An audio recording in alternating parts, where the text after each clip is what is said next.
mean in general. And your life. Yep. All right, and Krista's not going to be in attendance today.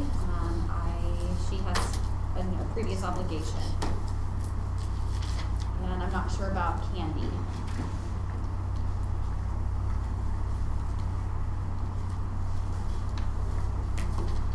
And I gotta leave at 3, even though I hope we're done by then. Alright, so I'm gonna add this really quickly. I can't smile, so I do a wave normally. No one can tell I'm smiling.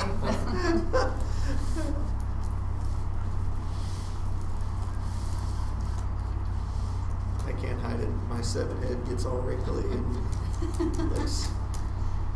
looks even bigger than my balding head already is. Masks make my nose itch. I'm just. Yep. Yep.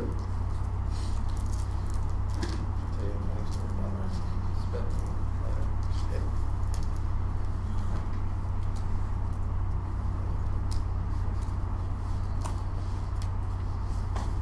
Alright. Well, our notes are ready to go for us. So I think the big items that we were talking about, or coming back to talk about, at least specifically, were MOU-related language. Mm-hmm.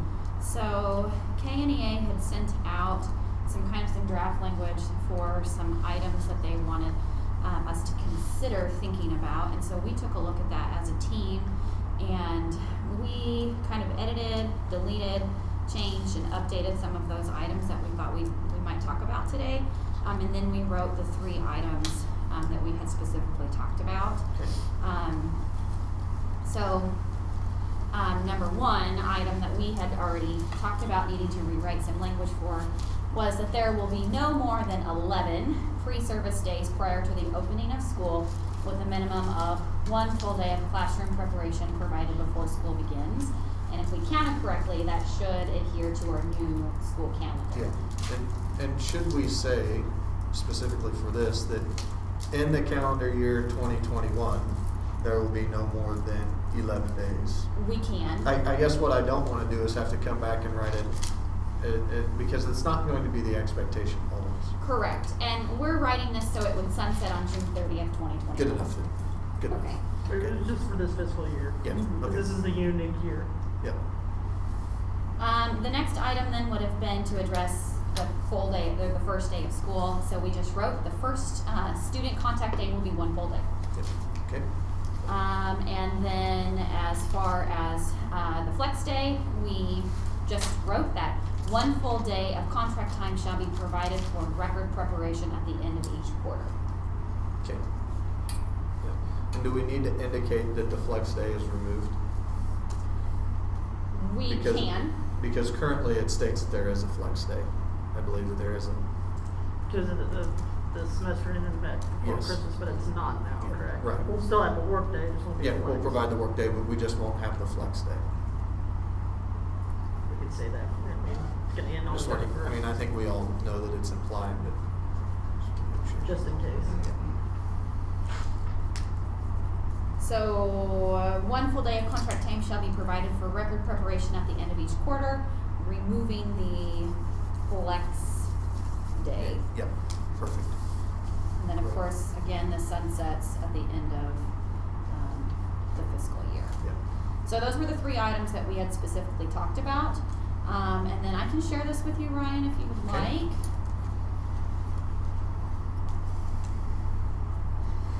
Just know that some of the things in yellow were the things that we, as a negotiations team, took a look at and changed. The things that are in black are just some suggested items. If you go ahead and show that one on. You should have access to it from our previous workday, but I can reshare it if you would like. If you could. I'm having trouble presenting. Too many things. Well, I just keep a bajillion tabs open so nothing ever gets lost. I do that too.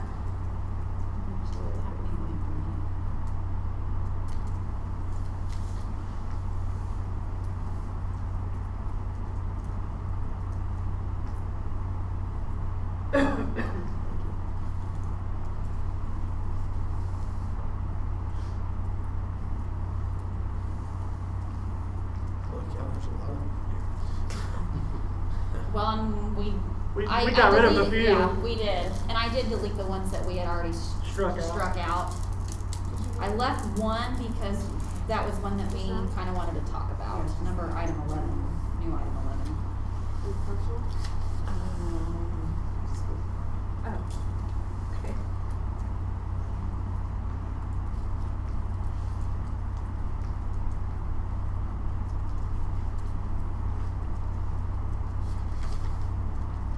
I have a question on number 2. So it says individuals quarantined due to COVID exposure can continue to work remotely from home with no penalty.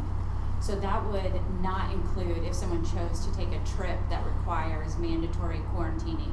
So down at items 8 and 9, we didn't really flesh those out because we knew that those were the Corona Cares Act issues that we were going to talk through.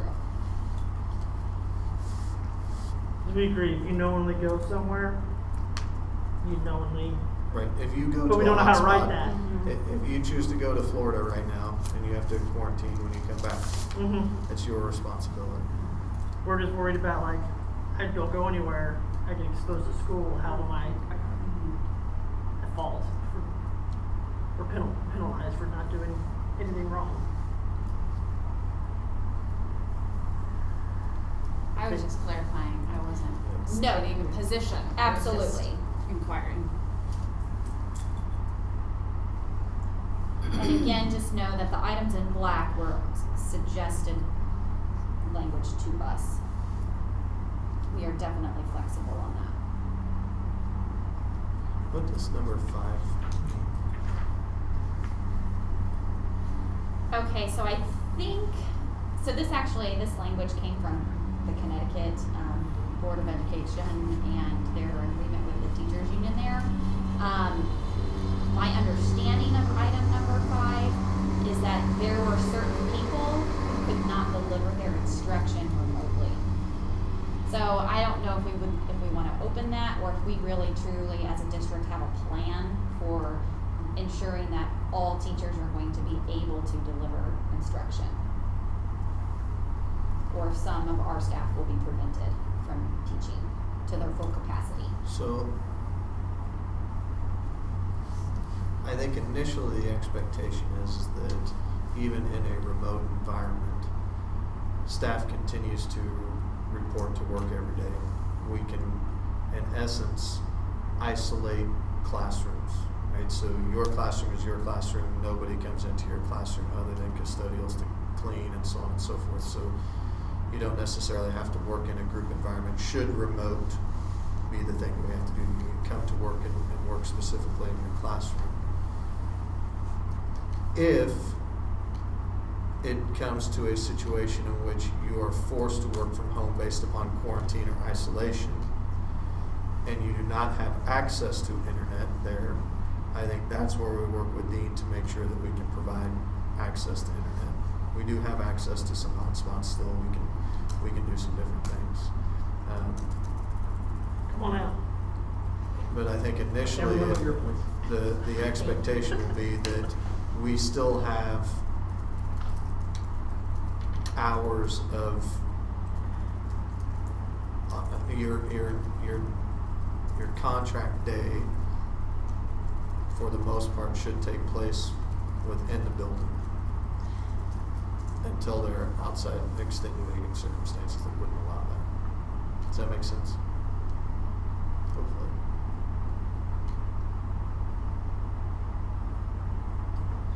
We don't have many teachers that share rooms, do we? I think we have That they, a couple of sped teachers. I feel like that's like. The high school, they have their own offices there that they could work in. And all the elementaries, there's empty classrooms. Yeah, there would be spaces at the elementaries that they could work in isolated as well. Even, I just asking, I didn't. say even some of our sped staff that share, typically they've got a home base somewhere in this, so they may not have one in every building, which is part of why they can share. So we could find a home for. So then to dig, I guess, back a little bit deeper into that original language that was set forth, So regardless, if they're reporting, then it would be then up to maybe our principals to make sure that they had adequate Yes. ways of interacting with students. Yes, yep. So I did adjust some language there, and we could shift it around. That might actually work well with item number 1, but whether working remotely or in person, fully or in a hybrid model, staff will report to their respective building during their contract hours. Yeah, and then, yes, and then the rest of it will be addressed through those that are quarantined or isolated. Okay. Yeah, So can I move that to the item 1 I think so. and then strike what the 5 was? Hey, look, Jamaica's calling. That's funny because I was just thinking about that when I was reading the one with the Google number and teachers are encouraged to utilize *67. Because that was the thing last year, my kids' teachers would call and my phone would say it was like spam or something. So if they wouldn't leave a message, I didn't know they were them. Yeah. So I think that needs to, if you're gonna do this *67 thing, I think that the teacher needs to. I think send we can actually have them run their phones through our school phones. Correct, Dean? Sort of. One way. So we can say if you call into the school, you call into Lincoln and you call into a teacher's room, that extension, when you get forwarded from the secretary, forwards to their cell phone. So we're protecting the personal cell phone number of the teacher. So you give out your classroom number, or we create an extension for you, a direct dial like we have for you, where that is your phone number. They call it, it forwards transparently to the caller, to the teacher's cell phone. They have their conversation, they hang out, it's done. But calling back is where the *67 issue could play, because you don't want to have the caller ID show your personal number. I think So was that the same with the Google Voice? Because that's what I That's what I used.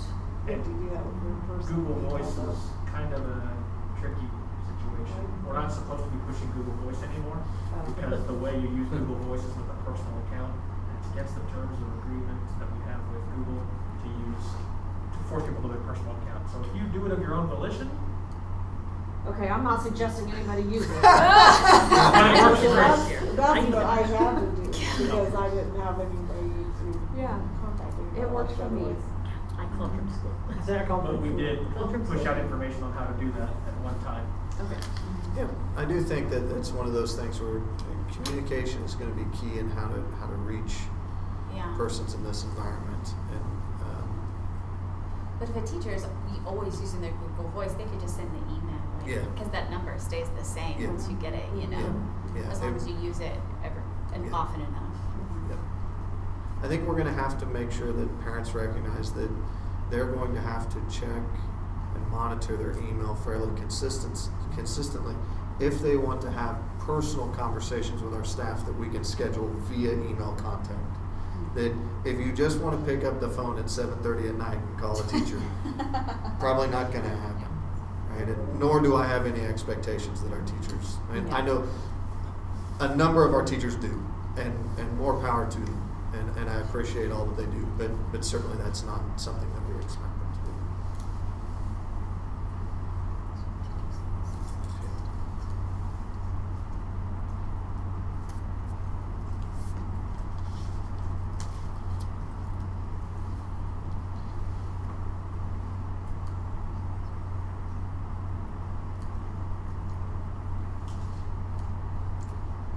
So, number 7. That was a little odd for me too, and I wasn't sure how the original context was meant.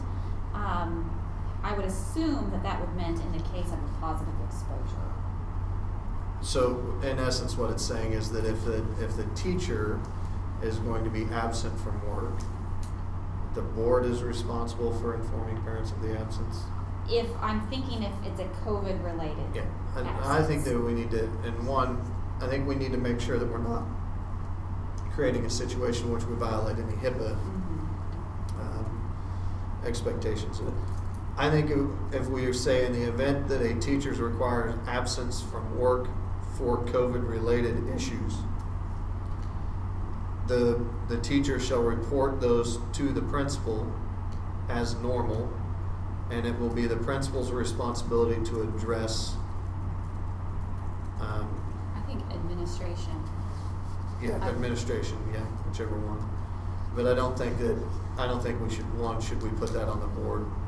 And I think it's administrator's responsibility to address those things.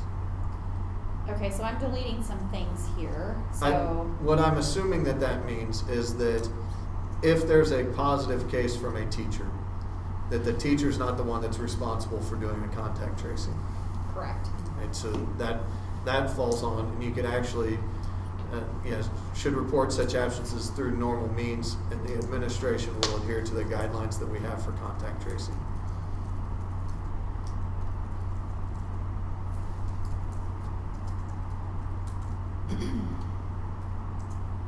And those trainings, is anybody here going through contact tracing training?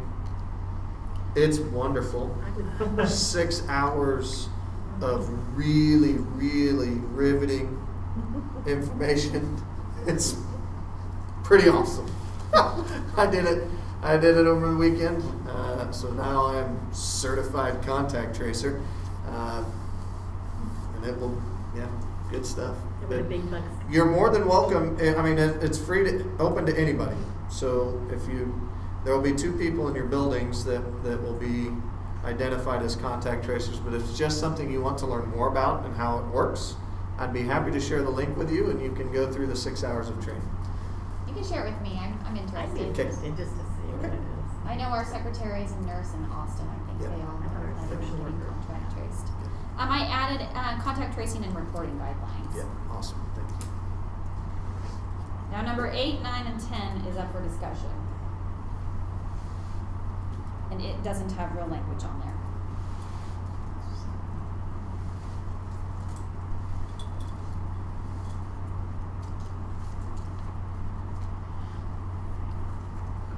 I think what you can say for number 8, that COVID-related leave, specifically work-related exposure and quick notification of the need to quarantine, will follow, what is it, FCC-RA guidelines? Family First Coronavirus Care Act. Yes, that one. FFCRB. Don't sound like ag teachers with all these acronyms.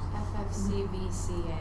Yeah. that one. FFCVCA, thank you. I knew I was missing a letter in there. My husband speaks in acronyms. Yeah, the guidelines are in law, so. So we are extending this to June 30th, 2021.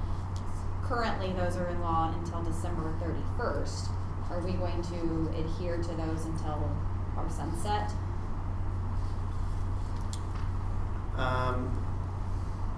Well, the first part of me would imagine that they'll remain in place as long as COVID Is an issue. continues to be an issue.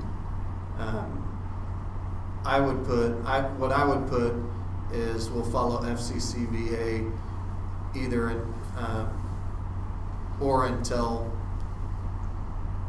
other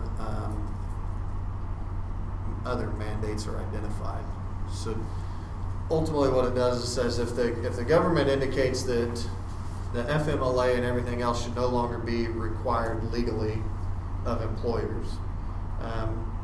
I don't necessarily know that I want to ask our board to take on additional legal requirements that would put our district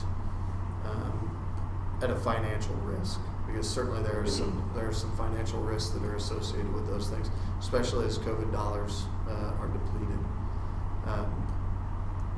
So as long as FFC yada yada yada is in place, great.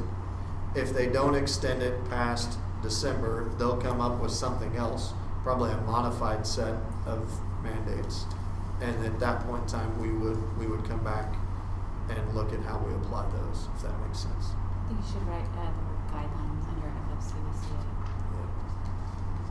So something that I guess for us to think about is that limits to 80 hours. So if we have to continue quarantining because of our work-based exposure, specifically work-based exposure, and we supersede those 80 hours, what next? So I'm pretty sure that, that it's 80 hours per issue, per exposure. So what they're indicating is that you should have, and if you look at 80 hours, for us, it's only 10 work days, right? which is not much. But if you add in what should be a 14-day quarantine, at some point in time, there's most likely a weekend in there, 2 weekends in there that get you to the 14 days. My understanding of it is that it's per exposure. The other side of that is, with all of these, I think we have to trust that the district is going to take into account what the situation is. If you continue to have COVID-related issues, then what we've done up to this point is continue to identify those things as COVID-related leave. Now, I think that there are some differences that exist here. One, in your first 80 hours, if the COVID is based upon you were at the grocery store or whatever, and that's where contact tracing came back, yes, FFCVCA would indicate that you have 80 hours of leave under that situation. It would also indicate that at that point you could further take FMLA leave for it up to additional 10 weeks, but at only 2/3 of your pay. And so there's a decrease in responsibility of the district should your illness increase beyond that. Now, if we determine that those things happen at school, then we've had COVID-19 leave, and if your contact traces, hey, this kid came to school with a positive result, now we've got to quarantine people who had exposure. Our teacher tests positive because of that exposure, and let's say that their illness is multiple weeks, right, which is a possibility. I think at that point we treat it the same way as we would a workers' comp situation, and we don't utilize sick leave. Now, if you want full pay benefits on an FMLA situation in the other scenario in which you had somebody that was at the grocery store and that's where you're going, then if you don't want to take the FMLA provided for under the law, which you can, but you only receive 2/3 of the pay, if you want your full pay and you think you're going to come out of it at some point in time and you want to utilize your sick leave at that point to receive full pay, then so be it. That's why you have sick leave. So the FMLA, that was the 10-week stipulation in the, Yes, correct? so through the Family First Coronavirus Act, you can achieve FMLA aside from any other FMLA situation that you've had. A coronavirus FMLA for up to 12 weeks, including your first 2 weeks of quarantine at full pay, plus an additional 10 weeks at 2/3 of the pay. Right? And there are lots of reasons that you can utilize that. It's not solely just because you're sick, but if it happens to your child, if you have to care for parents, if you have to care for husband, whatever, or wife, whatever it happens to be, there are lots of laws that come into play at that point. And this is just if we can't fulfill our responsibilities. Yes. But if we can stay home and do. Yes, if you can quarantine, and that would be the next thing, right? So that's predominantly if you're sick and you can't meet your contractual obligation. If you can work from home remotely, we're going to ask that you do so, right? And then if you don't have internet, we're going to try to figure out how we do that, whatever it happens to be, because you're going to be the best provider of education for our kids. Which is why I think, Kelly, because you weren't able to be there at our conversation, looping back up to number 2, which is why we said that there are times when we might be quarantined and we're not positive, and we, or there's a couple of days before our test comes in, but we could still work. And there are instances where maybe you're asymptomatic and you did test positive and you do have to quarantine, but you are still capable of working remotely.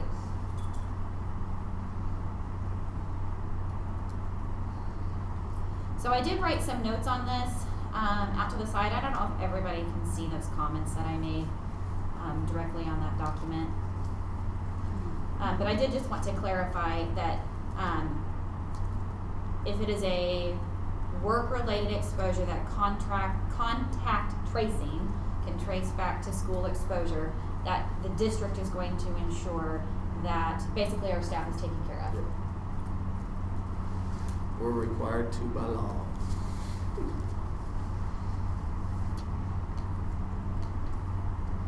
And then as far as community-based exposure, individuals will still be They still- eligible for. Yeah, they still fall under FFCVCA guidelines.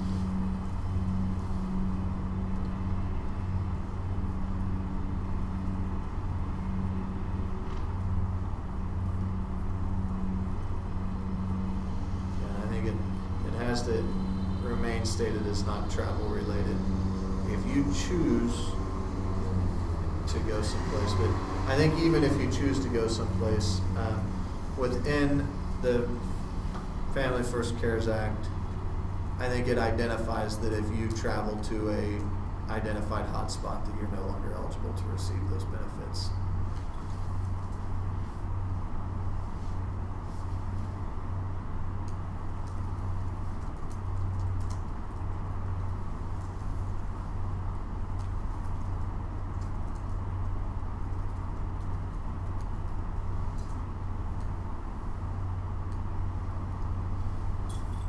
Are they considering any counties anymore in Kansas hotspots, or, you know, for a while, like Johnson County, if you went there, you had to quarantine yourself? Yeah, I mean, Wyandotte, Leavenworth, and Johnson counties are all considered hotspots at this point, but there are no travel restrictions there. When you say hotspot, we got quite a few that live in Johnson County that work here. I don't think it's there. The CDC has that whole list Yeah. of the, like Arkansas was on there for a while, but it's not cruises, international travel, Florida. I think is all that's left on it right now. I think it's kind of tricky because of the way that our state has set the travel restrictions. Because we are booming in cases in relation to other states. It had to do with like the number of cases, like 6 times as many as us or something like that. I don't know this, I can't remember the specific number, but basically that's why even those major hotspots had been dropped off of Kansas, even though we only have barely over 30,000 cases and they have 500,000 cases. We're still exponentially more based on our population.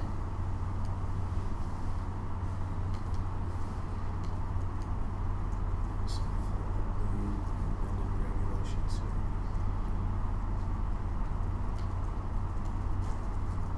Are we talking about any more of these, or are we skipping it? I had questions about number 12,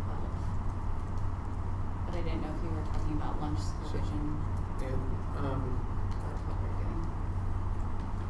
my understanding is that the way that each building is set up, there's an hour in between to provide for plan time as well as a 25-minute duty-free lunch period every day. Is that what's been proposed to each of you in your building level teams? Yes. It's my understanding. So, That's what I've seen for There should- high school. I can't speak for that. yeah, there shouldn't be really any need for lunch. But there's still, if there are kids that are eating lunch, there still will be lunchroom Yeah, supervisors. but they're not for teachers. It'll be- Oh, yeah, not outside, not unless you agree to it outside of your duty day. right, I mean, yeah, we would be agreeing to give up our Right. duty-free lunch. Yeah, the same as you would have now. Yes. It's already covered in the negotiated.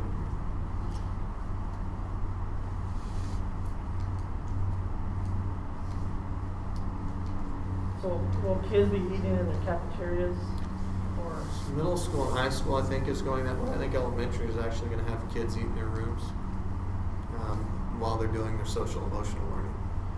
So I think I would guess that the vast majority of our kids will eat before they come to school.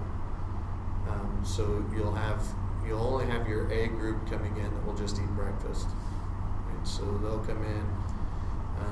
it might be half of our students that choose to eat at school. I'll be shocked if it's more than that, especially now that it's no longer free to everybody.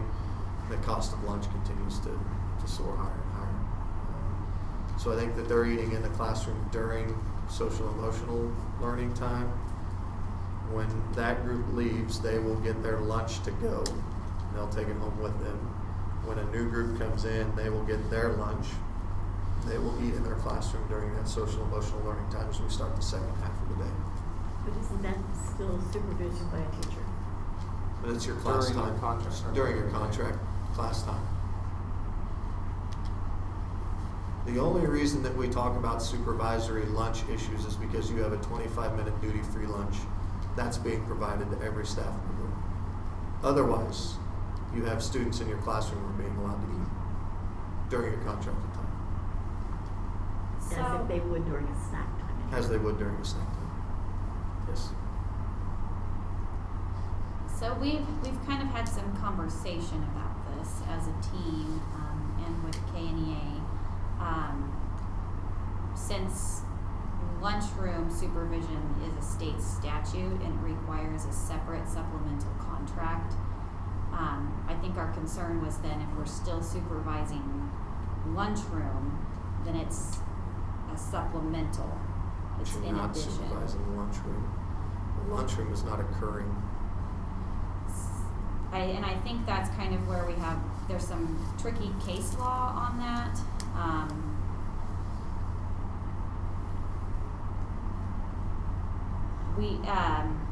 I'm looking at some of this information.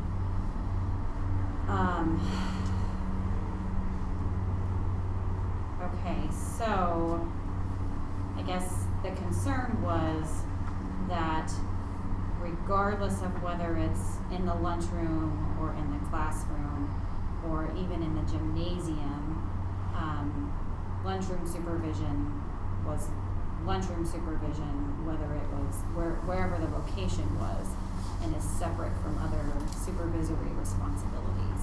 Except you're not supervising lunch. Your kids are eating in your class. So the supervision of lunch comes into play based upon your contract indicating that you have a duty-free lunch. And that if we ask you to do something beyond the expectation of the contract that you're provided for, the high school, that's typically because they give up their plan time to do so, the middle school as well. At the elementaries, it's a little bit different, but they're still provided a value for what they do within the lunchtime because they give up something to do it. In this particular case, there's nothing being given up. Students are simply just eating in the classroom, just as Beth had indicated, that would be the same as snack time. Your students have eaten in your classrooms before. The difference here is that we're going to provide instruction to kids while some of them are also eating in your classroom. I think that's very different than indicating that you have supervisory duties over a lunchroom situation. Otherwise, there's no need for the students that aren't eating at that time to be in the building at that time. And parents shouldn't have to bring their kids until that's done. That would be one way to look at it, but the expectation is that they are there because it's going to be Right. a learning time. So then maybe we need to address that somehow with some language, that will be an instructional time.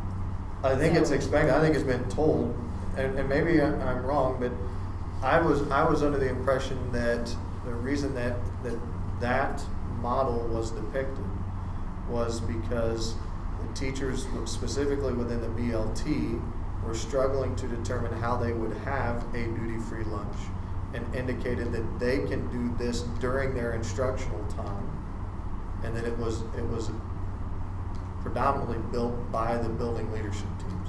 Is that the way you understood my it? understanding. Is it feasible in any way that, for example, Garfield time is 7:55 to 10:55. The students that are taking lunch home go, and then we start back again at 12:30. So is it feasible to have those students who are wanting to eat lunch come at 12:10? You're going to have And to be address supervised transportation by- at that point in time, which is going to be the biggest piece. So you would have to ensure that you can have all students there by 12:10 to ensure that they're going to eat. I'm not positive that we can do that. right? Because you're gonna be talking about multiple modes of transportation, trying to ensure that we get students picked up, dropped off, and into another building across the entire city within an hour's worth of time. Right. And so I think the reason that they did it was after conversations with transportation and conversations with building leadership teams, that they indicated that just like in the mornings when they have group time that they go over social emotional learning, that's important to them, and it would be okay for them to have their lunch or their breakfast within the classroom. I think it's only an elementary issue. I mean, previously, like, when students would come for lunch, they would, for breakfast, it would maybe at 7:35 or 7:40, and they had that 15-20 minutes to eat breakfast, and then they would come to the classroom. Right. So that could still happen for the breakfast part, and they would not have to be eating in the classroom. Still gonna run into group Still going to run into group time at that students who are eating are not being given the same opportunities that those that are not. Why? Because you just indicated that you're doing something different with your kids that weren't eating. Well, no, because we don't start till 7:55. So if they came in and ate their breakfast from 7:40 Who are you going to have supervise it? So we get back to now we have to have somebody supervise it. And that's this whole conversation. That the supervisory piece is the piece that's being considered here. So supervision and transportation seem to be what the issue is. I don't know that the issue seems to be with No, I OEA, just- because the I building like- leadership teams were the ones that had this discussion with principals, is my understanding. Even if you went to That that they- model, wouldn't you have to still have them based on managing the number of kids you can have in a space? We still have to have them eating in Yes, classrooms. you're still, I mean, that's part of the issue, is that we can't have more than a particular number of kids in a space. That seems to be another issue that has been very pointed with our staff, that we want to make sure that the environments are safe. The best way for us to do that is to remain in stable groups, to make sure that our kids are in particular places, and that we can do so in that environment. When we start putting kids back into cafeterias and we start having whole groups eating again, we certainly ramp up the concern that we're going to have outbreaks. But in terms of what we have negotiated in the past for lunchroom supervision, this is not lunchroom supervision. You have a class in which you're going to be teaching, in which some of your kids will be eating. I mean, that's what's really happening. All of that's making sense to me, and it's really not a middle school issue, but I just have a question. Are there concerns about all the kids who are eating having their masks off and being in the room together? Is that an issue at all? It's an issue it's going to take place one way or the other. Whether you do it in a gym or you do it someplace else, you're going to have kids without a mask. Right. Because we're going to be You can't eat without. mandatorily required to provide breakfast and lunch. One way or the other, that's going to happen. I So- guess I and would maybe rather there have it aren't gonna happen be in that small many. groups than in large Yeah, groups. maybe there aren't gonna be that many, I don't Should know. at this point, they should be socially distanced Yeah. within the classroom, Right. so Should be. that should mitigate that somewhat. At the middle school and high school level, the only, I guess, I'm trying to think about how that would work out. So if the cafeteria is open, you would still end up probably having, I don't know, maybe only half of who shows up, I guess, eating. The cafeteria is not going to be open. Middle school and high school are individually packaging meals as well. The difference is that their buildings are big enough that they can disperse them to eat outside of classrooms. That's the real difference. So at the high school level, you have kids that can get to and from school in different capacities. So having them there and opening up a gym space or a cycling room space, the number of people that are available to monitor that is different than what it looks like at the elementary level. It's just a difference in the way the buildings are set up. Okay, so, I guess, I see what you're saying, and I do understand that some of our students will not be eating. But through KNEA, they have told us that a local cannot bargain away an individual's right to refuse a supplemental. And that means even if we did agree, for example, that teachers would accept lunchroom supervision in their room, it's not binding. And so teachers have that individual right to refuse any supplemental, and we can't take that away even if we choose to negotiate that here. I guess I have a hard time believing that the binding authorities would identify this as a supplemental. They don't identify it as a supplemental when you provide snacks in your room. It's a supplemental because your negotiated agreement indicates that you have a duty-free lunch. That's why it becomes a supplemental, because when we require you to supervise during lunch, you no longer have your duty-free lunch. You still have a duty-free lunch. You get your 25 minutes of lunch as well as your plan time. So the only thing that is occurring here is that students are eating inside of your classroom space. Again, this happens across the state as lunch and breakfast programs have moved towards students who can't get to school early enough to eat, and they have morning first classroom breakfast periods. It was actually brought to our district as an idea at some point in time, if some of you remember, that we would have breakfast in our classrooms to ensure that our students who could not get there early still had access to breakfast. And so, I mean, it's happening across the state, and I have a hard time believing that everybody ran into some bargaining issue, because that's what was identified. The negotiated agreement is very clear about lunchroom supervision, that if you have to give up your plan time or your duty-free lunch to supervise, there is a value associated with it. That is not occurring here. It is simply that you're going to have students eat in your classroom outside of your duty-free lunch During class time. during class time. So Ryan, then I really do feel like if that's the route that we're going, we need to make sure that we have something that we agree that is instructional time. Yeah. Because if we're saying that that's our instructional time, then that's not a supplemental Right. position. Because like the statute for supplementals shall include but not be limited to such services as coaching, supervising, directing, assisting, Right. ticket taking, lunchroom supervision, and other So, similar related activities. I think what we can indicate here is that the social emotional learning time of the day is intended to be instructional time in which food services will be provided. But its intention is learning time. We will simply provide Can we food say services. optional food services? Yes. Because Yes, students don't have to eat. Because I think if it's I mean, that's how that's how I would say that it would be a little bit different, because if we're forcing all of our students to be partaking, to me, that is lunchroom supervision. I am supervising an entire class eating lunch. It doesn't matter where they are. So, can you repeat what you said and I can wordsmith that? Maybe. I play back. Social emotional learning time at the beginning of each AB session is intended to be instructional time in which optional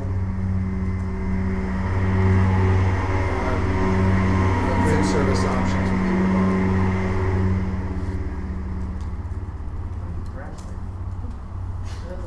Not a well. provided. Apparently we're mowing the sidewalk. Good lordy.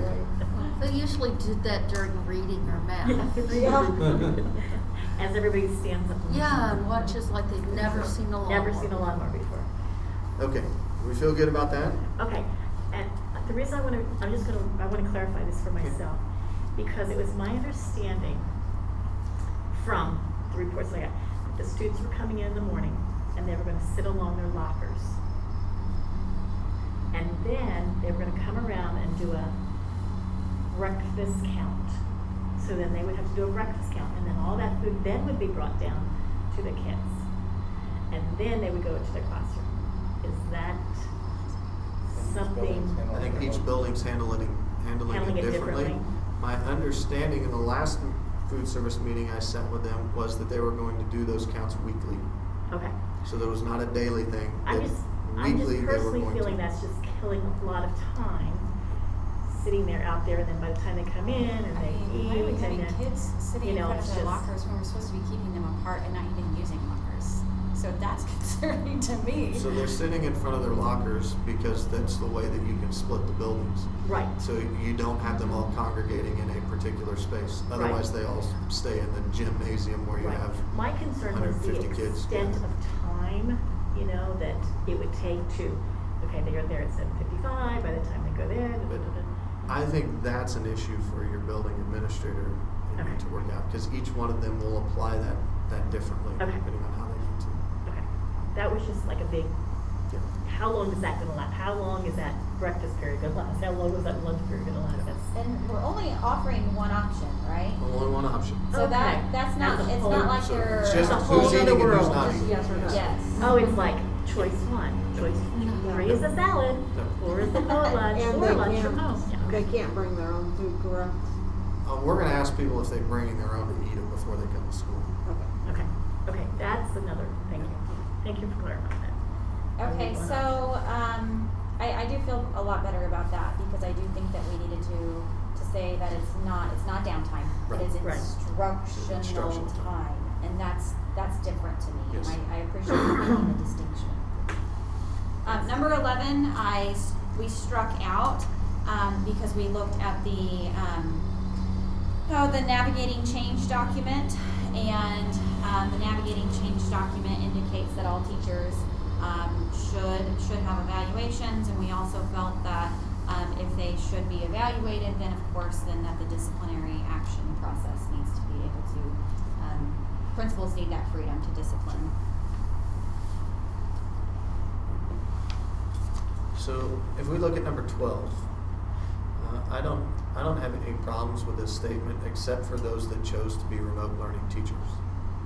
Right, so if you are the remote learning teacher and that's your position for the year, then yeah, we have to evaluate you on that and determine whether or not we're doing a good job or we're not doing a good job.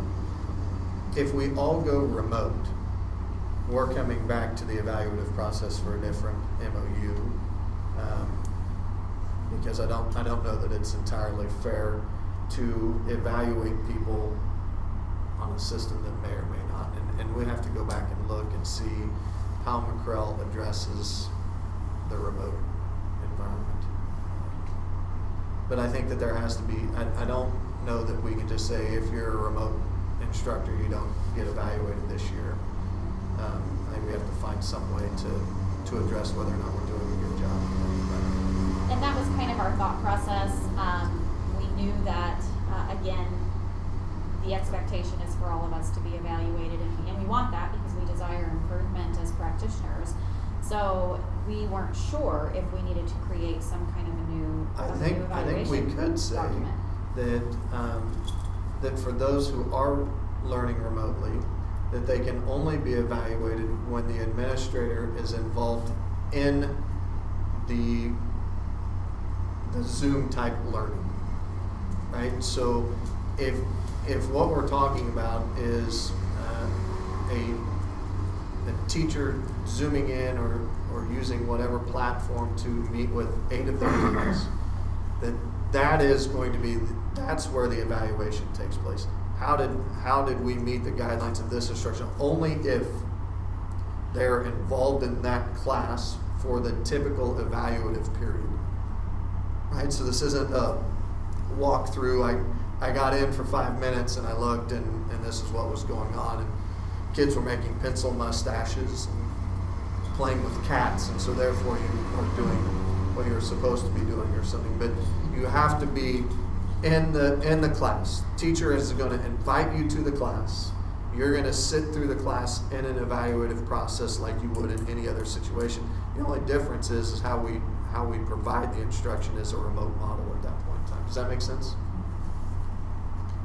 So I added a sentence at the end.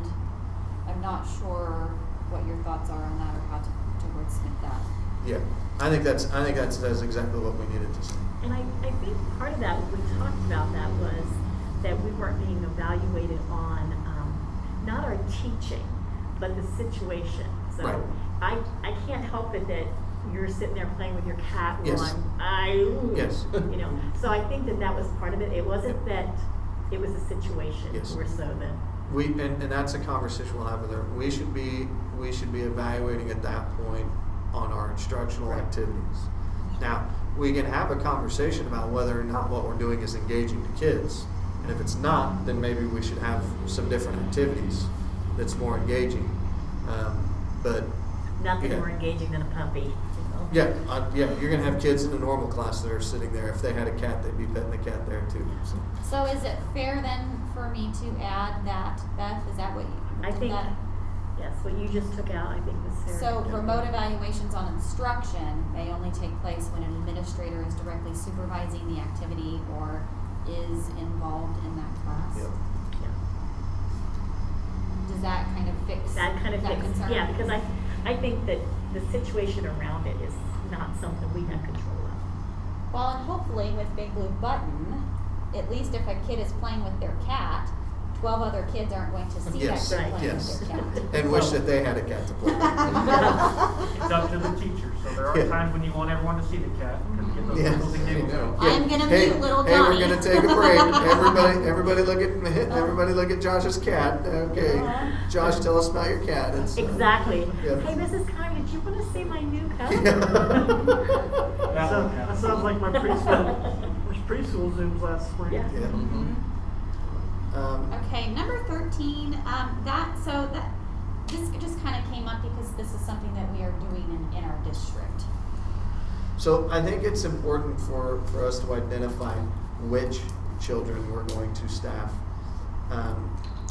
Because this thing is kind of growing out of control that, hey, I've got some cousins or I've got whatever that we want. So They Josh might had come with me.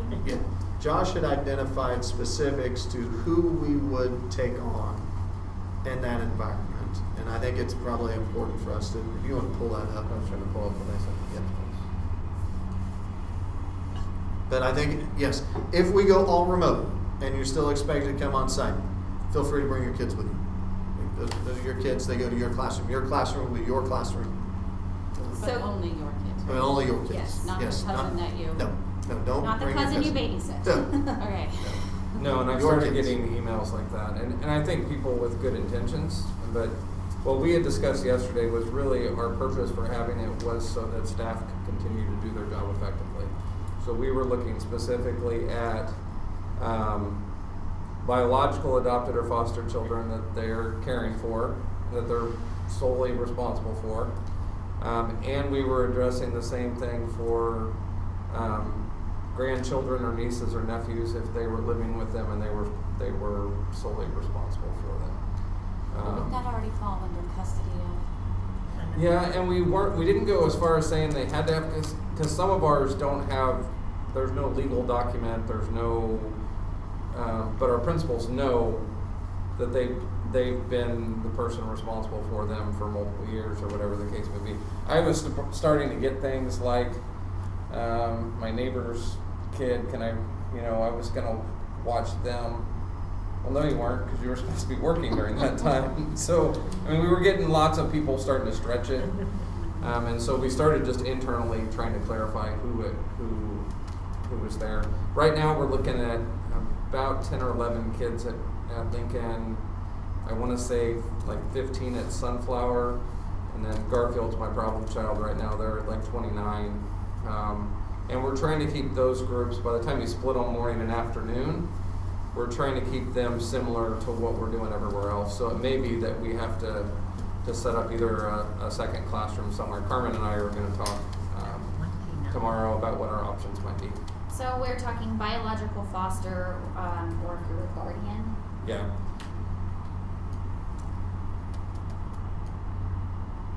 And it that's almost just, gets that's to K-5. K5. Students K-5, not just teachers K-5. Okay. Yeah, students. Students, yeah. Do we all have preschool center buildings now? We Yes. do, Yes. correct? So do I Yes. need to extend that to pre-K or just K?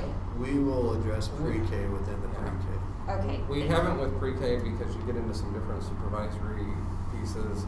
and we start to look at KDHE and licensure and some other things. So Okay. we have some options to be able to do multiple sessions of our preschool or things like that. So if we really had to, right now though, we only have, I think 3 staff members who have kids actually enrolled in our pre-K.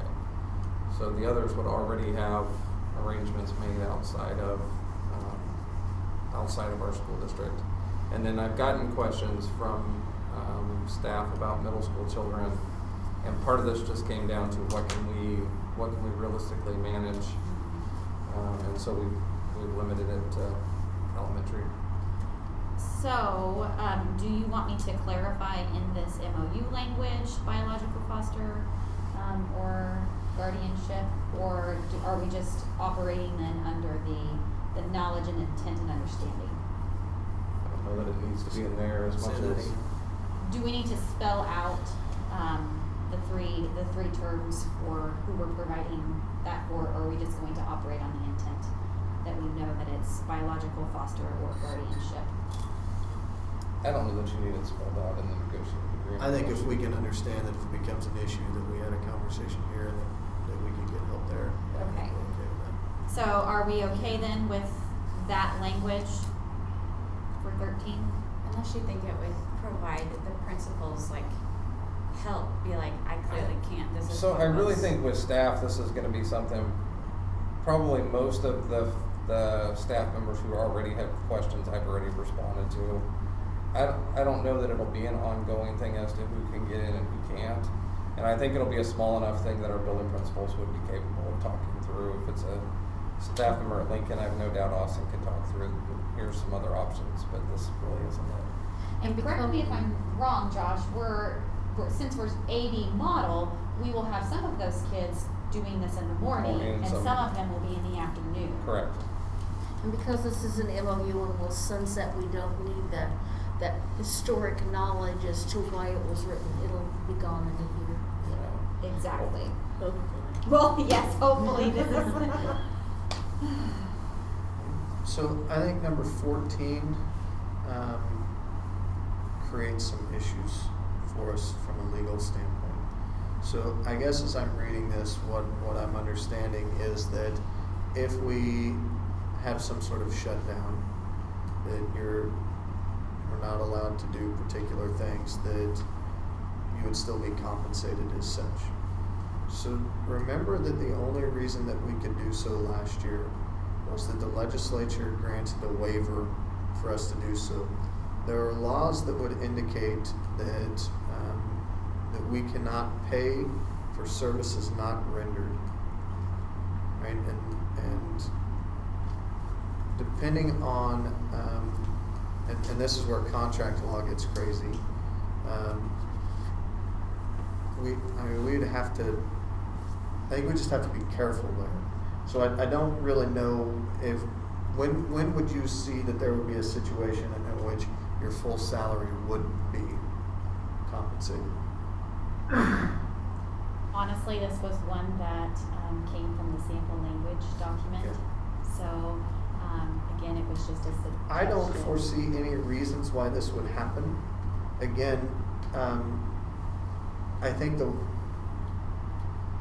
so much of what is happening with COVID-19 response is to try to have a balance between addressing public health while not stifling the financial concerns of the state, right? If you were to shut down schools and cut off teacher salaries, you would have a huge issue in the state. I just don't foresee that happening. Secondly, you're mandated by law to meet certain guidelines anyways. One way or the other, you'll be expected to meet aspects of the contract, which will result in your payment. And so I don't really foresee any of that. I know that there have been other districts that have put in there that coaching compensation would not occur if seasons are canceled. Some of my concerns with that is that one, we start paying salaries out of coaching supplementals. We'll use coaching as an example. The first day when Teachers get their first contract on September 30th. If you're the baseball coach, you're getting paid on September 20th. Right? Your first payment will occur at that point in time.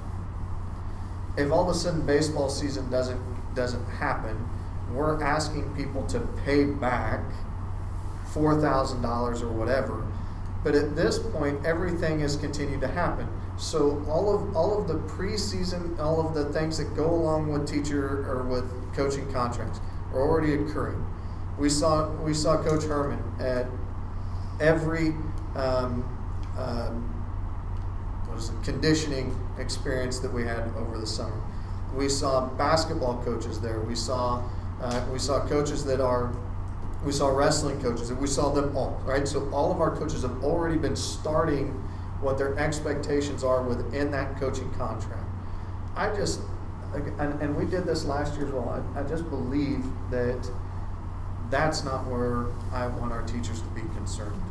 Again, the contract is the contract. That's what we stated that we were going to do. It's not like they're canceling baseball or football or any of those things because coaches want them canceled. And there's so much that goes into the preparation. It's hard to draw that money back. That piece of it has already been approved by the state in terms of how we drive the contract. And it's still been budgeted for. And it's been budgeted for. So- The only thing that would preclude us from that is that if somewhere along the line the state indicated that they were shutting down schools and they halted funds. So we've had this conversation before. If you remember a few years ago, they indicated that if a decision wasn't made, then as of June 30th, it would be against the law for schools to utilize any of their school funds. And if you remember the whole thing, I just don't see that that's going to happen again. I think that teachers can figure on getting their contracts, and hopefully we don't have to have deep conversations about particular situations not being able to participate in them. So I don't have any issues with deleting number 14, but I know, what are your thoughts then on number 15? Current number 15? I guess that would be dependent upon what you identify as supervise. If what that means is that if you sign up for chain gang on a football team, that you should continue to get paid for chain gang when we don't host games. Isn't that though considered extra duty, not extracurricular? Yeah, it would be, but I didn't know what supervise meant. I think would that say was that's like more for drama your, club or yes, band. Yeah. for your non-collegiate, like So sports. I would tell you that all of those things have an opportunity to continue to exist in a digital environment. So debate forensics, most likely going to wind up being done in a digital environment. They can do a lot of those things. Really, the only extracurriculars that you're talking about coming under fire will be high-risk activities that have personal content. Other than that, I think you're going to see the others remain intact, regardless of whether we're remote or in person. Even, I know that FFA is having a conversation Tonight. about the possibility of continuing to have their competitions remotely. So, Well, they know for sure, like Green Conference, we could yeah, do. yeah. But, so yeah, one way or So could you another. say under a coach or supervise under a supplemental contract? Because then you're not talking about that people get paid extra duty Right. to Yeah. do the chain gang or keep score or whatever. Yeah, and I think that exists for drama as well. So and I think that's a great example. There are stipends for musical and play. The problem with that is that all of those things take place months before, and the preparation take place months before. You're already talking about securing the bills for the musical and the play, getting costumes ready. All of those things are already occurring for something that's still 3 months away. So our people working under those supplemental contracts are already making that money. Just because we cancel the event doesn't mean that they didn't go through the process that we needed them to do and earn those dollars. I mean, one of the things, think about from a drama standpoint, there's nothing that says that our kids can't be together on a stage. The big issue is going to be whether or not we can have spectators in that environment. And here's an opportunity for us to do live streaming of events and do some different things where we can still make that happen. Is it the same as it's been before? No. But does it mean that we can have kids do things that otherwise they wouldn't be able to do? Absolutely.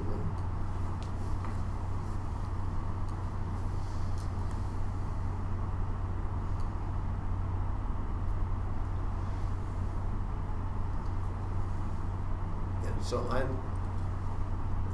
think the rest of that, leave it up to Linda and Melinda, but I think And then I would feel obvious, good. okay, and then 17, 18, and 19, those will need to be moved above, number 15.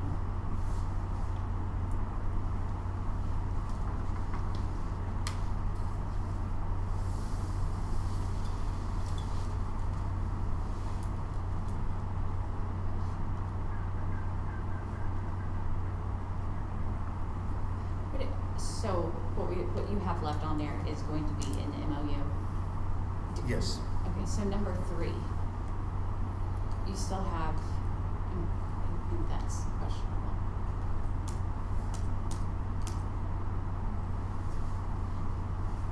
Not questionable, just I think maybe needs rewritten.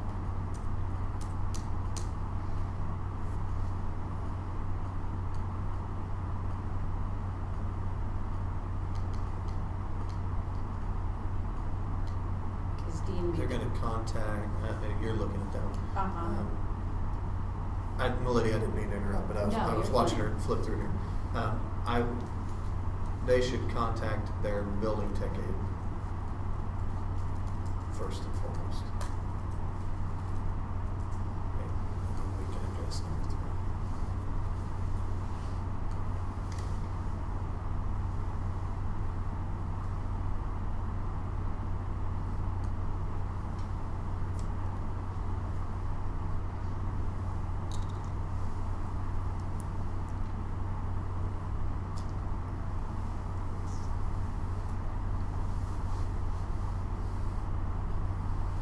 What if we said that they would be directed to email the teacher to set up a conference call? I mean, instead of using their phone, we have access to so many things. Why couldn't we just have a Zoom meeting with parents in that situation? That way you don't have to use your phone numbers. The vast majority of our parents can do Zoom via their phone. Okay, the vast majority, 99% of our parents can do it. And we have tried and tried and tried to give away hotspots. 80. We've given away 80. And so out of 2,400 students. Given Well, away. sign me up. Sign me up. But they have to be free and reduced though to get No. those. I'll pay $20. Well, They they were have the taking first, they have the preference. first Yeah. dibs. Yes, they were I taking was preference. trying to remember what Because I. first is, they had first dibs, then rural people, like, Yeah. and then, I honestly didn't sign up because I didn't think that by the time they got to me on the list that there would be any left. But And a lot of people probably thought that. I didn't And we know. posted on Facebook saying, just so everyone knows, there's still plenty of spots available. okay, well you can count that my sign up. Again, Thomas, the challenge- Oliver, Megan O'Neill. The challenge we have is that the people that need the Sprint hotspots probably don't have Facebook. So we Right. pushed it out several different avenues, we still have it open, we closed applications today. So, what's gonna happen now, and if I'm speaking out of turn, I'm sorry. What's gonna happen now is we still have hotspots available. So now what we expect is that when school gets up and running, we're gonna have those issues right to the top. Hey, I don't have a hotspot, and we still have hotspots to give out, so that's the idea behind it. That's good. But for the vast majority of our parents, and like there are caveats to every rule, right? That we have to address individual needs constantly because we can't meet them within the confines of what we typically do, right? But I think initially, if you could talk about setting up a conference call, if we're talking about remote, I think most people would much rather have a face-to-face conversation remotely if we can do so. But if we can identify that they need to communicate via email to set up a face-to-face conversation, whether that be an in-person conversation at some point, or a Zoom conversation, or a telephone conversation, we can figure out how to address not giving out telephone numbers. Yeah. And I like talking to my kids' teachers Yeah. on the phone if they need to. I just didn't think we needed all those details, those specifications, because Dean had just said that about the Google Voice and all. Okay. Yeah, I think set up a conference call is perfect. Yeah. And Okay. then can encompass it. And then item number 2, I do want to go back. I know this is something that we had talked about. I don't know if we need that. So I think what it needs to say is that the students need to provide, or the teachers need to provide at least 7 hours of learning to students. That's what the learning log is going to indicate. Right? So it isn't necessarily about instruction, it's about learning. And that's what we're identifying in the learning law, so I think it makes sense for us to have consistency there.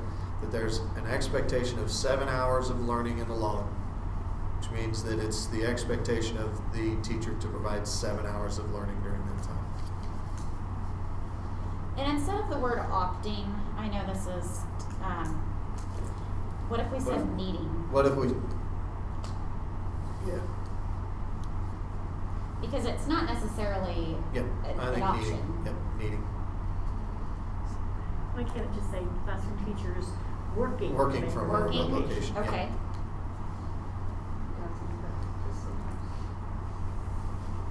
I don't know who's choosing Yeah. what numbers on my house. Yep, that'll work. Okay, All right, were there any other items as we were going through there? Melody and Linda, you guys feel good about this? Yeah, so then for number 2, and I had written down to talk about this, so it just can. So then number 2, that what we just wrote, then that would fall down into the evaluation portion of the remote teachers, correct? If they weren't meeting that if they requirement, weren't meeting yes. that in number 2. That would be an evaluative piece. Okay, that was Yes. something that I was. Yep. Okay, perfect. Yep.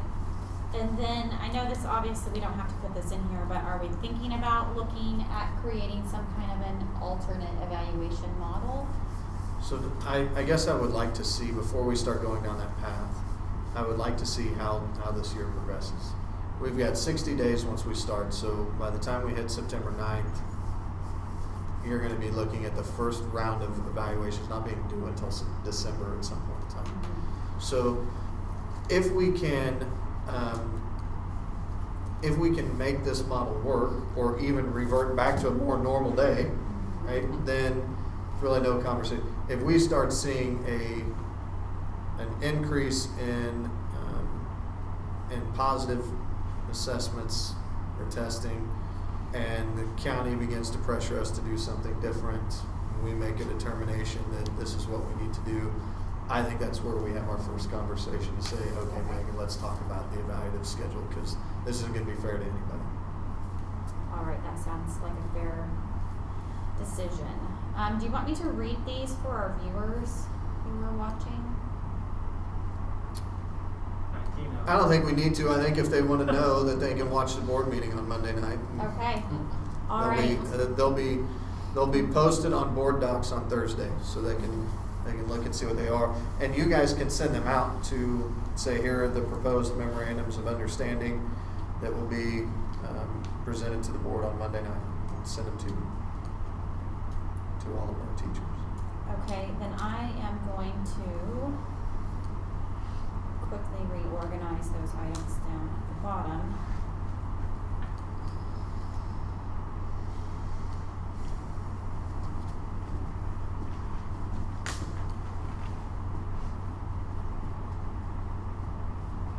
And do a quick read through just to make sure that it's organized. Okay.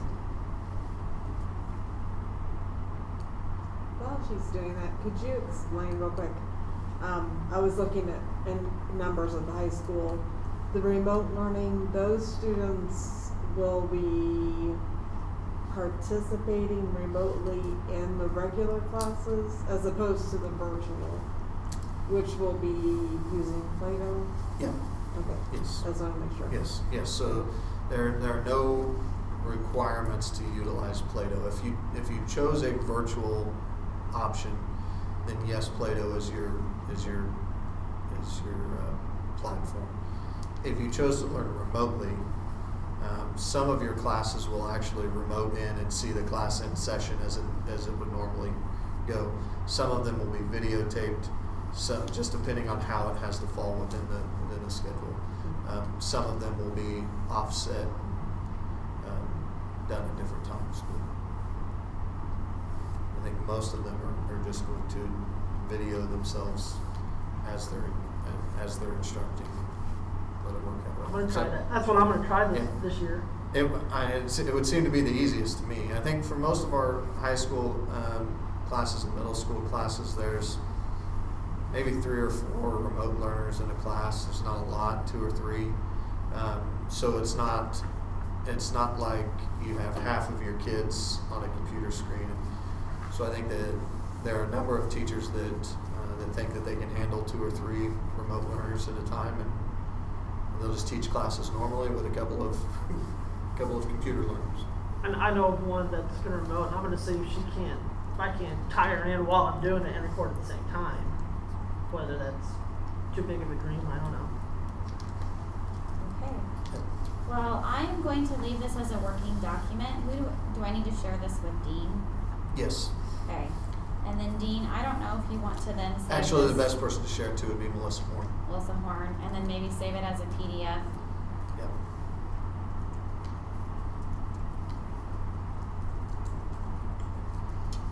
And I think I'm in this now, so I'll actually be the one that puts it on Board Docs, and I'll check it and make sure there have been no One changes. platform I have zero access to is Word Docs. I love it. I still pull it for support. And you said you were going to do that tomorrow. So then we can share it with Yeah, Board Docs will be updated staff and tomorrow. again Yeah. tomorrow. Yeah. and- You could share it with staff today, Okay. right? Well, it'll just go public on Board Docs for, That'll give them plenty of time to be able to consider it before Yeah. the board votes on it before we action. Okay. Do we feel good about leaving this? Okay. If you share that, they can't make changes. No. We can share it as a view only. Okay. I personally like to share it as a PDF, PDF, yeah. myself. okay? You feel good about that? I think so. I'm closing it out. Okay. Close it out. Feel good. One more step down. Our budget is set. Do you all want to talk about salary today? Yes. Could we take a 5-minute quick break? Do it. Okay. Do it. Blake's got to be gone in 36 minutes. So what I'm hoping for is that we put the offer out there and you guys go, hell yeah, and then we. Must be that tip. I'm hoping. It's all.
Okay. Any one of you want to make the offer? You go ahead. Yeah, go ahead. I mean, Okay. we're basically gonna take the Jeannie Stroh approach and just tell you what's available in the budget and that's pretty much it. So, Which isn't negotiating like we always do, but I don't want to have the, the come and go, the animosity.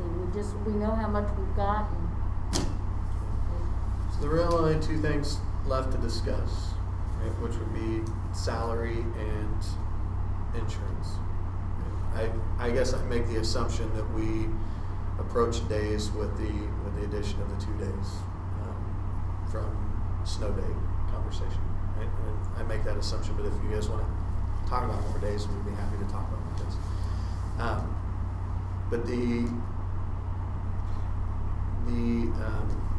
proposal from us, the offer from the board, is 2.5% on the base, step and column.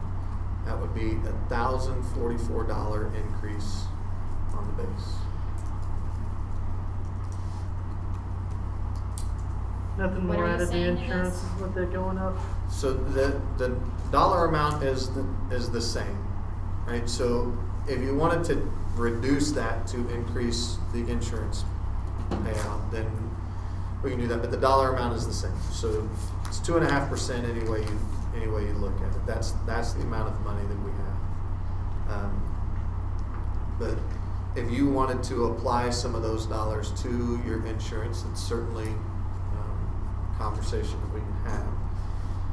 I would remind all of you that every time that we take dollars away out of salary to add to insurance or other ancillary pieces of salary, that it doesn't impact your capers.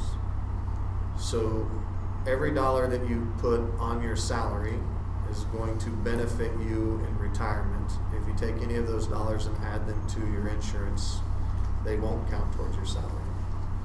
So really quickly, can we make sure that our numbers match? What were you Yeah. saying the dollar figure was? I think $1,044. So Okay. base is $41,761 $761.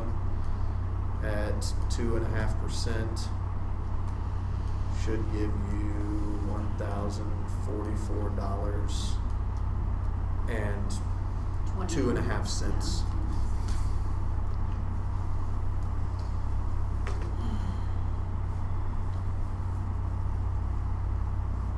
So we, I do want to backtrack just a little bit. We didn't reach a tentative agreement on our dock days conversation. Is this figure accounting for the number that we had kind of talked about on our last? What we had indicated last time was that there would be a minimum $50, a one-time, and this is what I remember, so tell me if I'm wrong, that there would be a one-time end of the year minimum $50 stipend for anybody that didn't use discretionary leave, and that whatever was taken out of dock pay would add to that. So if dock pay would provide for $70, then it goes up to $70. If it provides for $110, it goes up to $110. But the bare minimum, if nobody takes any dock pay, the bare minimum, anybody not using discretionary leave got $50. So that was the precipice for us determining this value, is that would remain intact. Okay, so that offer then I guess was, and we said that we needed to discuss that as a team before reaching a tentative agreement on that, but this 2.5 on base plus step and column was contingent that there would be a $50 minimum pool Yep. set aside. Do we want to caucus on this? Especially while Blake is here? Can I got 20 minutes. Can we add to that piece, with the dock days, we felt like, docking a person in their full day, especially for teachers that have been here for a long time, and put in that service, we would like to propose that we, for a dock day, it is just a day of the base salary, not the substitute rate. I don't think you're gonna get our board to move off of paying teachers to not come to work. I don't. So a first year teacher takes a dock day to go to the state basketball tournament and gets docked 200 whatever, and a person that's been here for 30 years takes that same day. I think you're asking for a deeper conversation of why a 22-year-old teacher gets paid more than a first-year teacher when in essence they provide the same service. Well, the conversation is those teachers have chosen to stay in this district and have, Yes, but that's a part of what they get paid per day. So when they choose not to meet their contractual obligation, that's what they give up on that day. They get paid more. Sometimes when you get paid more, consequences for not meeting your obligations tend to be more. Okay, so just to clarify then, before we caucus, so you're extending an offer of 2.5 on base plus step in column, and that is also considering, the creation of a dock day incentive, with a $50 minimum guaranteed payment. Yeah. Okay, shall we caucus? All right, good luck in there.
Alright, well, and thank you for that offer. And we wouldn't be doing our jobs, we didn't do a little countering. So we were gonna see if we can do 2.25% raise to the base and just $25 towards insurance. Cause the insurance jumped up a little bit. Just that way some people's take home's a little bit more. We understand it doesn't go to capers, but we haven't done nothing towards insurance for a while. Okay. Insurance hasn't jumped up for a while either. So we're just gonna see if that was in the realm of possibility. Which is not asking a whole lot, at least by our figures, but we don't have the whole. Let me just go see how that falls into. So 2.25 plus $25 towards insurance. Okay, 2.25. It's not like we're asking for 3%, 25. I'm gonna go ahead and shut it back off for the viewers at home, Which is so they'll what I sit here would and watch guess. I feel like dead we air. need to Watch use this, the cardio sit here, machine. hang out.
Okay, so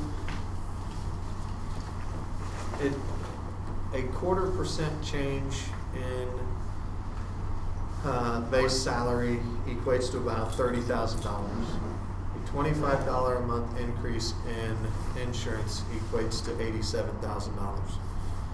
There's a $50,000 gap in there between the offer that was on the table and the offer that you guys provided. How much again? It was the 0.25% increase was about $30,000, Mm-hmm. and then a $25 a month increase in insurance is was about $87,000, I think she said. So there's a $55,000 gap in there someplace. First off, how does she have that information so readily available? She is She's incredible. got a table. She's She puts really in good at her numbers, job. basically. Let me know. Okay, thank you. Good luck at your meeting.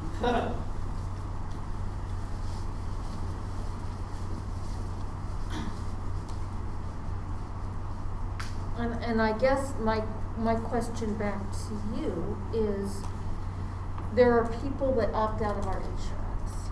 And so if we don't offer this money on the base, then the people that opt out of our insurance won't get it. So to kind of address that, we have had a pretty significant increase in our insurance this year based on those tables that have come out. And I know that I've been fielding lots of emails regarding that increase. So I think our members are really kind of hungry for an increase towards the district's contribution towards insurance as a benefit. So I know that I think those who are taking it would really, really appreciate that. I know my personal plan is going up $40 a month. And we haven't donated, or the district hasn't increased their contribution to insurance in at least 5 years. It's been a very long time since we've increased that. I would And- also counter that with the district has provided fairly significant salary increases over the past 5 years.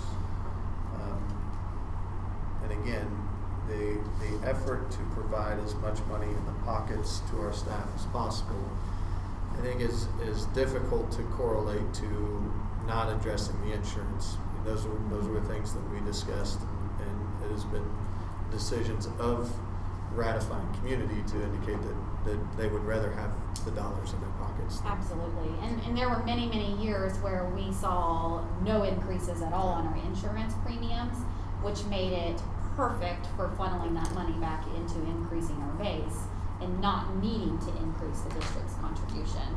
But last year I think was a pretty significant increase of about 20 or 21% on our fees, our premiums. And then this year it's gone up. I don't know the percentage, but it went up in my mind a little bit significantly. So I think if we can work towards increasing our insurance, that would be great. So what if we backed that down to an additional $20 a month? What's the difference in that $5? I just wanted to also. Yeah, we can. If you would like to. Well, I had something I was going to say. I don't know if I should just. We can get this information, Yeah, we can. chat, so yeah. One of the things that we can do is I will put some information together to identify how much we can go up on insurance versus how much we come down on the offer, right? So what does it cost to get in there into a ballpark that we can live with, and then you can identify if you want $20 on the insurance, this is what it does with the base. If you want $15 on the insurance, here's what we can do with the base, and work through those things, and you can kind of have a spreadsheet of what that looks like and make some decisions from there. Does that work for you? Is that something that she can do right now, or are we wanting to just come back to this? We may I take would a like to little come bit back to later. this. Yep. It'll take a little bit. I know that you have other things to do. I do. Yeah. I do. And But I think we need to come back to it. Yeah. So let's work through that. On Monday we'll do the MOU. We'll come back to salaries. We'll get this information. We'll come back to salaries. We'll go from there. So I'm just going to then write in our notes that you're going to have Terry put together a spreadsheet document that kind of correlates if we do this raise. Yeah. So she just sent to me Okay. that a $10 increase per month and a 2.25% on the base would cost the district a little more, but be pretty close to 2.5% on the base. Can you say that just one more time? I was. So Sorry. a $10 increase to our insurance per month and a 2.25% raise on the base would cost our district a little bit of money, but would be pretty close to the original offer. Okay.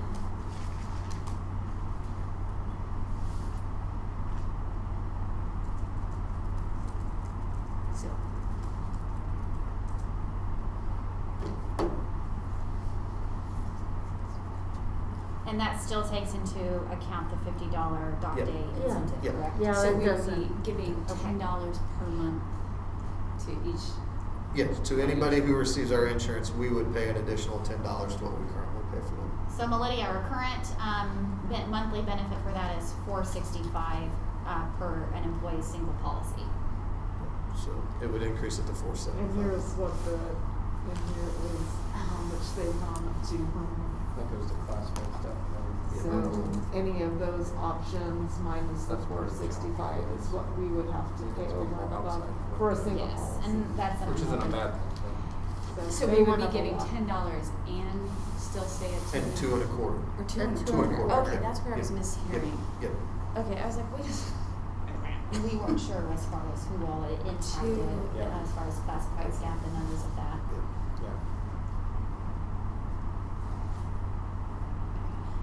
For the, if you were across the table, you probably didn't hear, Josh and I were talking about how, increasing, the contribution to insurance doesn't only impact our certified staff, but it also impacts our classified staff, so our paras and secretaries, who also receive district insurance.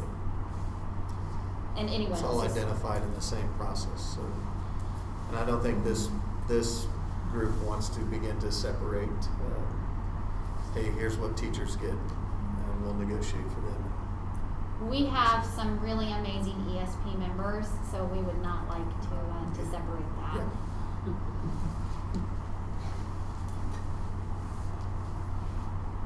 Do we have any thoughts on that? Do we need a caucus? Do we wanna talk? How close is it to, I mean, you said the one was 50,000 over or whatever, so how close is this money wise? To be competitive. So that was, 2 1/4 is about 940, and $10 a month for 12 months is 120. So that would be 1,060. So that's slightly above the original offer. So say that again, Like Mr. 16 Megan. So a 2 1/4% raise on base is, I'm rounding it up to Okay. 940. It was really 939 and 62 cents. Okay, we can do that. So 940 would be the number on the base for 2 1/4 raise, and then $10 a month equates to $120 a year. So when you figure that added benefit, it would really be a sum total of $1,060. That would be split between raise and additional benefits. And remember that where you fall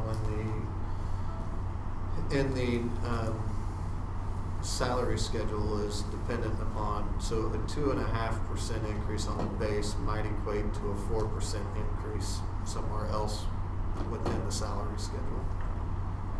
And So- I will say to our members who are watching, we do have a really awesome indexed spreadsheet that has all these really cool formulas inside of it.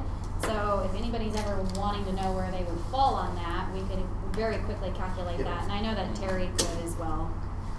And also, our schedule is compacted, which means that it doesn't take you as many years to reach a higher salary than it does if you look at some other districts. And that's good. It is very good.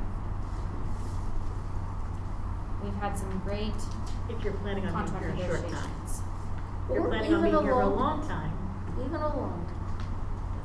But I mean, this salary schedule is actually recommended by Kennedy, a compacted salary schedule rather than the big, huge, gigantic, long ones where you have to be in a district forever to earn what you can earn quickly in 290.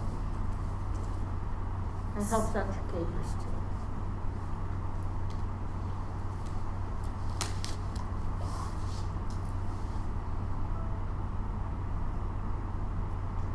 OEA, do you have the calendar that Blake shared with us? Or the schedule?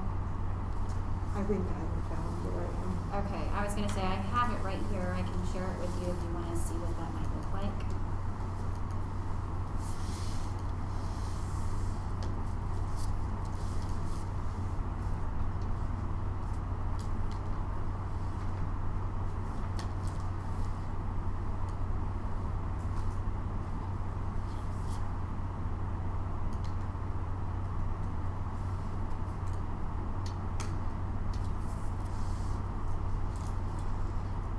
So you're looking at it right now? I am looking at it and so are you. But I wasn't. I inputted that into our spreadsheet, and that would take our table also figures in change. So it would take us to about 42,700 as the base.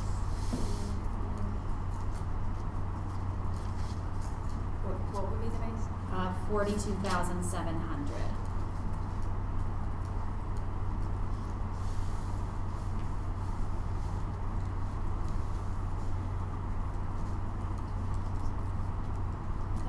He said. Or if we go ahead and round it up, it would be 701. I do like rounding up.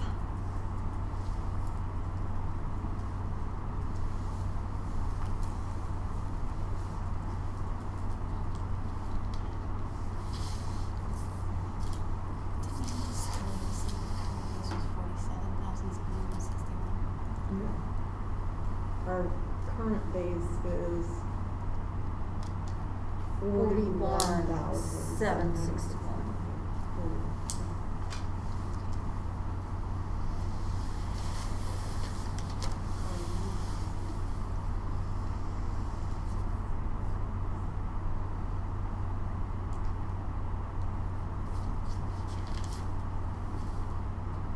So do we need to copy? And how long will it take? to I get think accepted before for we it? make a final decision, we kind of Yes. know, we know the things Yes. on the plate here.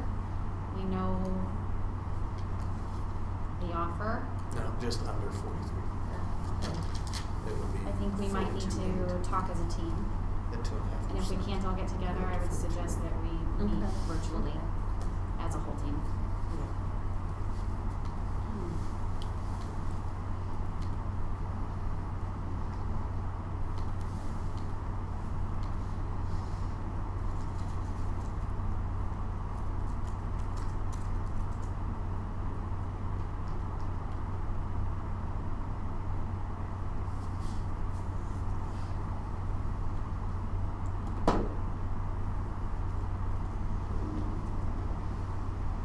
It's a lot of silence. So I think on that note, probably, we just need to come up with another day to meet. Yeah, I think that we need this too. Okay. Probably. So, We just want to schedule a date for next week? Yes. Okay. Yeah, I just. Yeah, I think, I know, it's funny. yeah. I think it's good to sleep on decisions anyway. Okay, so it'll have to be afternoon as We're all working. you guys have lots of things going on starting next week. And so you want to do Tuesday like at 4 o'clock? Do you have anything before the board meeting next week? Could do before the board meeting. Like- Either way, we won't be ready to do anything, to make decisions at the board meeting, but No, but we I can, can't. we can certainly, Okay. yeah, if you wanted to I- do, if you wanted to meet at like 6 o'clock prior to the board meeting, but you can't, Teresa, right? I might be, I have my appointment at 3. So, I'm gonna be taking time off already. I might be out by 6. It's Dr. Frank, you never know. You're just gonna come as a zombie anyway. Yeah. Huge dilated eyes, I won't be able to read Mhm. anything. Cause we've got board meeting at 7, so this is something we've got to be done. And that Yes, actually sir. works better for me because I would be done with practice. At 6. On- 6 yes, on Monday? Yes. Monday?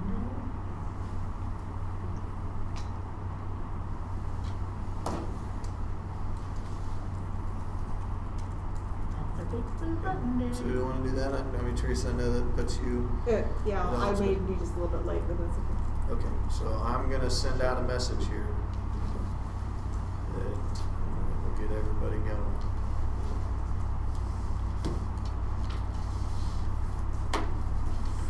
Maybe I'll come show you my glasses if you don't think. Oh, yes, put them on and we'll go, oh, sorry, no. I did also create, with our team, we did create some sick leave bank language.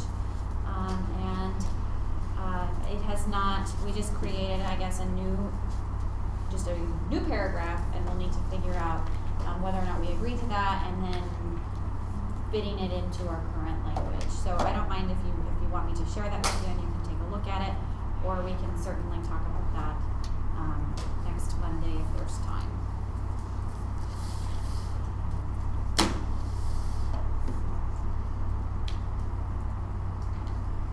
Who else is not here today? Candy, Candy. Krista, Liz. and Liz.